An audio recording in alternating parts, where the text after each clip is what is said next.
All right, good afternoon, my sacred ones. This is your sacred auntie for another Destiny Birth Planetary card reading. And this one is going to be on Chantal, or Foodie Beauty, as you all know, her.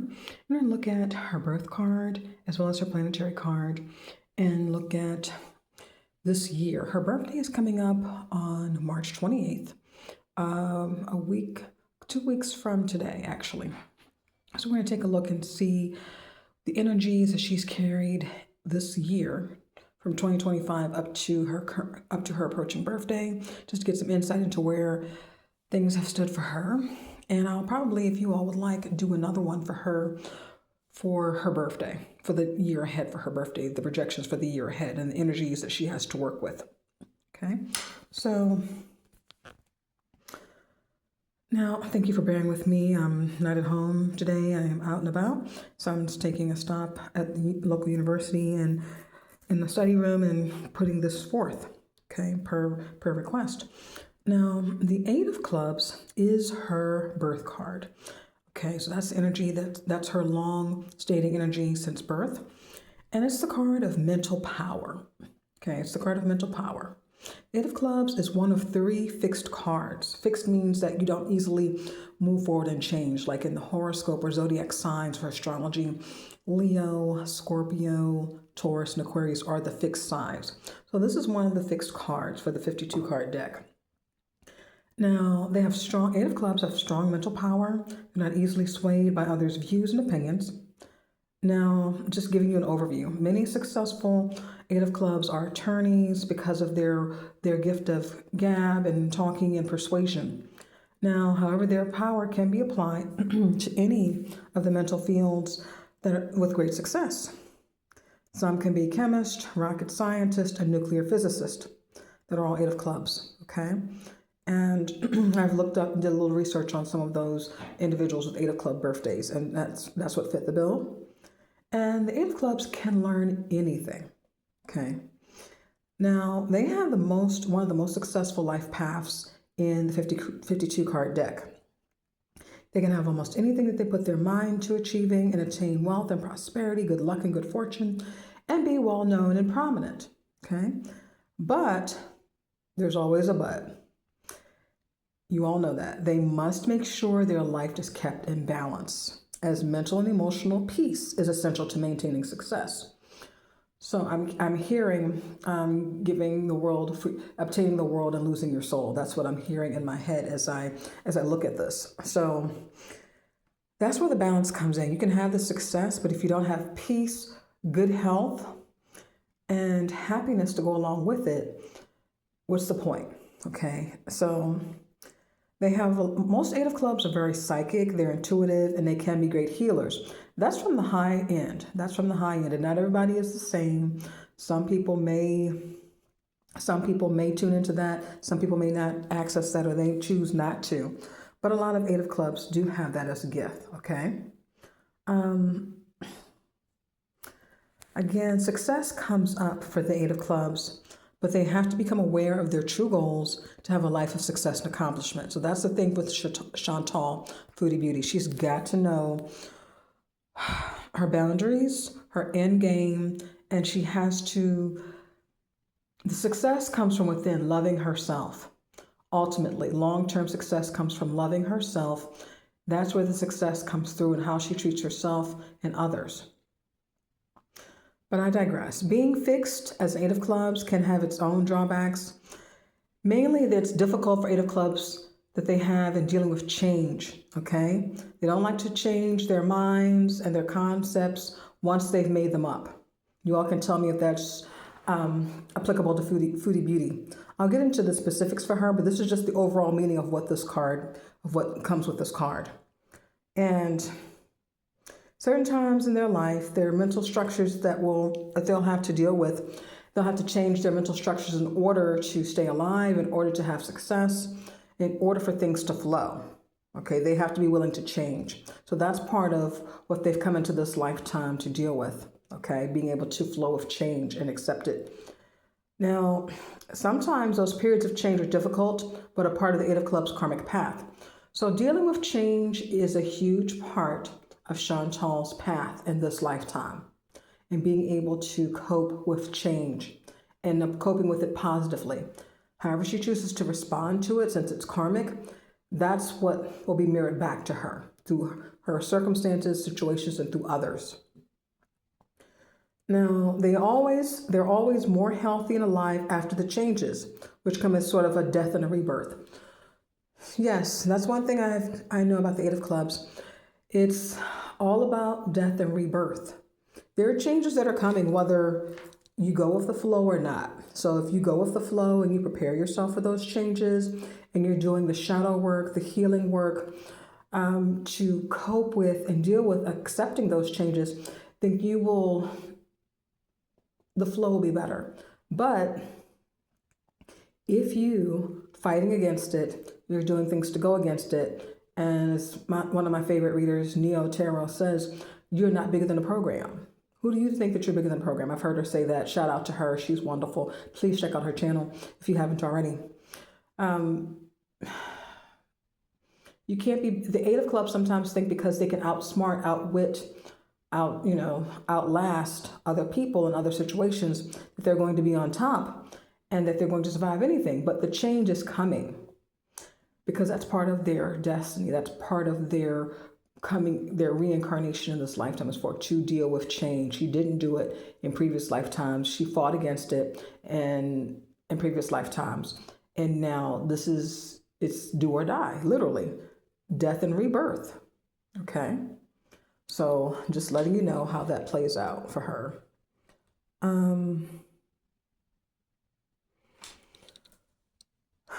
She can, not just her, but a lot of Eight of Clubs can reach success if they're working with others in a positive manner, like a Jack of Hearts or King of Spades is someone that the Eight of Clubs tend to have an alignment with. So I don't know who's around her other than Salah, but if she can partner up with someone whose birthday is a Jack of Hearts or King of Spades, and I'll give you those birthdays that are associated with those birth cards another time. In my reading for her birthday on the 28th, I'll give those out to you all, okay? So they can have success if they're working with people of those birth dates. Typically, not all the time, but typically. That's the energy. Now, what you do with the energy is up to you, but this is what she has to work with. Okay? Not saying that she's doing all of it, but this is what's around her. This is what's at her disposal. And also another thing as well for Eight of Clubs, they need to let their work come. They should not, for best results, they should let their work come before their personal lives and keep them separate. Okay? Before that. I know that sounds backwards, but she needs to not, in a sense, not put her work and personal life together. She needs to keep them separate and do what she needs to do for work. Then go have fun, go play, because with the clubs card, it's all the clubs suite. They are all thinkers, okay? Almost like the air signs. They're thinkers, okay? They're in their heads. So it's better for her, and almost workaholics. So it's better for her to do what she needs to do and then go and deal with her personal life. I know that sounds backwards, but that's what works for this particular suit. Now, some of the Eight of Clubs issues concerning relationships. The Eight of Clubs person will at one point in their life experience a difficult divorce or separation. You all can tell me if that's true for her or not. Now, it's not that the Eight of Clubs are bad people or anything like that. It's just that this is a karma that must be dealt with from the past. So she has to. This is energy that she can't avoid. She's got to deal with a difficult separation or a difficult divorce to learn from that. That's the contract that she signed. That's a contract. Because Eight of Clubs are very fixed in nature, and when these changes come, they're not easy to deal with. It's when they discover that there's more to the world than just their fixed mental concepts. They come face to face with their desire for adventure and a variety of love experiences. I don't know if she's out there like that, you all. I know that she and her Salah have had a rocky association, affiliation, and a rocky separation and so forth. I don't know if this is the karma. Now, I am going to do a spread on their relationship and what they are to each other, okay? I'm going to do a reading on that. So just be prepared for that. That's coming today or tomorrow. But I'm going to do what they are to each other far as the cards are concerned, as far as their planetary and birth cards are concerned, and their spreads associated with each other. I did that, if you recall, I did that for Chris Brown and Rihanna. And also I will do that for Rihanna and A$AP Rocky, but I digress. So the divorce or the change helps the Eight of Clubs move on and graduate, so they don't have to come back and reincarnate and do the same stuff again. But what I'm hearing is that she does not, I'm feeling that she doesn't care. She wants things her way. It's her way. I'm hearing her way, my way or the highway. I'm hearing my way or the highway. You know, I'm going to do what I want to do. I'm going to get what I want to get in the way that I want to. So she's making her path harder than what it has to be. So she's driving, instead of pulling success to her, she's driving it away with refusing to deal with and address the shadows and address the karma that she needs to unfold in the context that she came in. Okay. So that's, she's making that hard. Okay. She's making that hard because she doesn't want to deal with anything other than what she sees. But if she deals with the separation, the breakup, and learn from it, and look at herself, look at the situation, look at the association, then she's going to go to a new level in her life and break out of patterns that she's gotten herself into. And that's not only her, but other eight of clubs. They all have this difficulty. They all come into life to deal with that karma. Okay. So, and there's no getting around it. Sometimes there are secret affairs that they have to deal with during and after this change. So once the change happens with this difficult separation or divorce, they are more free to pursue whatever kinds of relationships fit their needs. So you got to go through it, and you got to grow through it. So I almost feel like Salah is this relationship, this divorce, this separation, because you all have told me that they're not together, or they were together, they're not together, they are together, he's with someone else, he's with her, that I believe this is the karma. Okay, I believe this is the karmic divorce relationship. Maybe if it's not that, then it's someone else that we're not aware of, okay? But and we'll look at that. We'll see how this plays out in the year, because Eight of Clubs is a huge part of 2025 and of 2026, early 2026 for her. Her birth card is a huge card for her. It's in other parts of her yearly spread. So I believe this is Salah. I truly believe that this is the difficult divorce, difficult separation of Salah, because of the Eight of Clubs shows up not only as it's always going to be her birth card. It also shows up in her yearly spread in two separate positions, which I'll cover for you in another reading on her. I just wanted to give you a background of her right now and kind of what energies that she came into this lifetime with. Okay, that even though her yearly spreads change, but these two cards will always be playing out, okay, because that's the primary energy that she's dealing with. So again, the female Eight of Clubs should never allow her personal relationships to be more important than her life's work. So this, what I said before, is more, it is for her, but it's also, she's got a balance, because I'm given contradictory messages that she needs to keep her work life and her personal life separate in order for her to have success. Meaning, if you want to put the work first, and go ahead and do it. Deal with who you need to deal with for work. Set those people, set those situations aside, and then have your personal life. But when you mix the two together, that's an issue. That's something that she has a hard time dealing with, because it ends up not working in her favor. And I'm hearing that. But in general, female Eight of Clubs should never allow personal life should be more important than her life's work. So she's got to have that balance. And that's meaning she's putting them together. If FoodieBeauty doesn't have that balance, she has a tendency to lose her power, and she becomes entangled in emotional confusion and morass. And that's actually what's happened. That's actually what's happened when I think about her and Salah, that she mixed business with personal, okay? And she lost access, she's losing access to her power. I'm hearing lost. I'm hearing she's lost access to her power. And she's become off of her path because of this entanglement with this man, okay?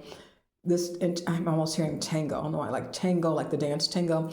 But she has given away a lot of her power, whether she realizes it or not, or he siphoned it, or she gave it I'm hearing I'm hearing songs in my head, and other some of my other readers have sang these songs, so I know it's coming from them, and I'm hearing it, and it's making me think about money for her, that she thought she could have it all. You can, but you can't have it together. Meaning your work partners, work peers are one thing, and your personal life is something else. So that's the balancing act. That's the power balancing act that she needs to have.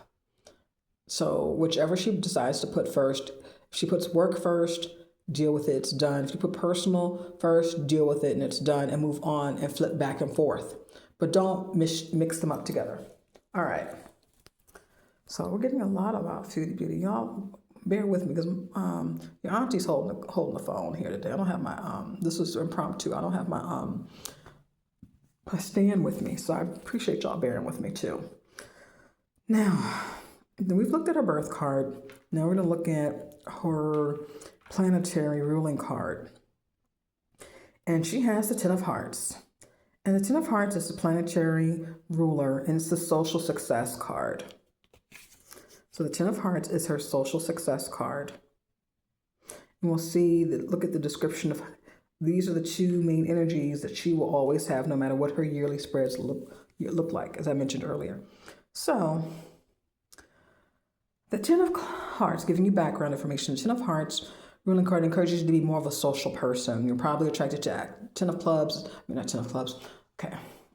I don't know why that stuck out to me, but the Ten of Hearts, you're probably attracted to activities that involve groups of people, and may even have a profession that puts you in front of others, which she does. She's an influencer. Whether you like her, whether you don't like her, you're watching her, okay? You're watching her. People are watching her. However you feel about her, you're giving her your attention. And that's it, because of this energy. She has that. She's successful. Even if you think that she's nefarious or notorious, you're watching her, you're asking for readings about her, you're checking her energy.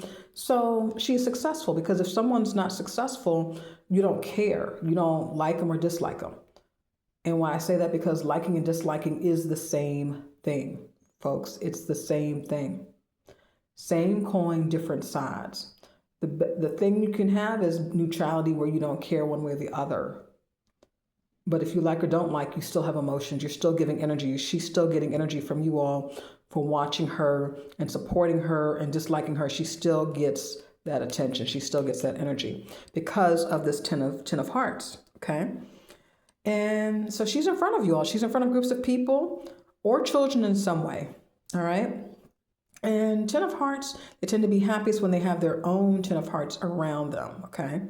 So she, regardless of what she says or doesn't say, she really wants love, true love, but she's going about it the wrong way. She's going about it the wrong way. She's self-sabotaging herself. I'm hearing self-sabotage. She's doing things like, she thinks it's giving her love, but it's not love. I'm hearing degradation. She's mistaking love for degradation, or almost kind of like quid pro quo, or tit for tat. I'm hearing that. And it's bargaining. It's bargaining. It's playing games. It's agreements, but it's not romantic, which in her heart of hearts, excuse the pun, is what she wants, a real relationship. But she's got to work on herself first. She's got to learn to love herself first and deal with and grieve the loss of a separation, of an ending, of a relationship that was significant to her, in order to get this love that she wants. She's got to find it from within. And once she goes within and does the healing, does the hard work, the grunt work, the heavy lifting, then if she makes it through this life rebirth process and comes out on the other side and heal herself, then she could actually have that. But that's up to her, okay? And also the Ten of Hearts, it gives way to mental quickness, that you catch on to things fast, you're very smart, you're ambitious, and she is that. She does catch on quick. She does play a lot of games. She's ambitious and she's, I'm almost saying ruthless. Again, this is for, I didn't say this before, the disclaimer, this is for entertainment purposes only. Okay, this is just a reading. This is just entertainment purposes only, no tea, no shade. This is just what's what, okay? This is just for entertainment purposes only, allegedly, okay? That's my disclaimer, so don't come for me. Don't cry for me, Argentina over here. So success with friends and associations, any work that puts you in front of the public eye is assured. So she is getting the success, the notoriety, but she's getting the success because people are, like I said, people are wondering what is she going to do next? What's going to happen to her? Even if you're laughing, I hear laughter. Even if you're watching to laugh or to make fun, she's still getting your attention. She's still getting paid, or she was getting paid. I heard someone said she was demonetized or something, but I'll look at that and see how that came out in her yearly spread in the next reading for her. But she's just, all I can say is, if she does the heavy lifting, she will, and she turns everything around, because she's getting a lot of wake-up calls. I'm hearing a lot of wake-up calls. I'm hearing alarms going off, but she's hitting the snooze button, hitting the snooze button, and hitting the snooze button over and over again, instead of waking up and coming to terms with who and what she is and who and what she is not, and what those circumstances are in her life. So that's the reading for Foodie Beauty Chantal, her birth card, planetary card reading. And I'm going to come back with her spread, her annual spread for March 28, 2025, which ends March 28th, 2026, and see. And you all can go back. You all are more on her timeline than I am. You can see the things I've shown for each period for her, and I'll tell you those periods, if those periods are correct for her or not, okay? If any of those energies, if she utilized any of those energies, if you saw any of those energies play out during the designated time frames. So again, as always, thank you, Sacred Ones. Mwah.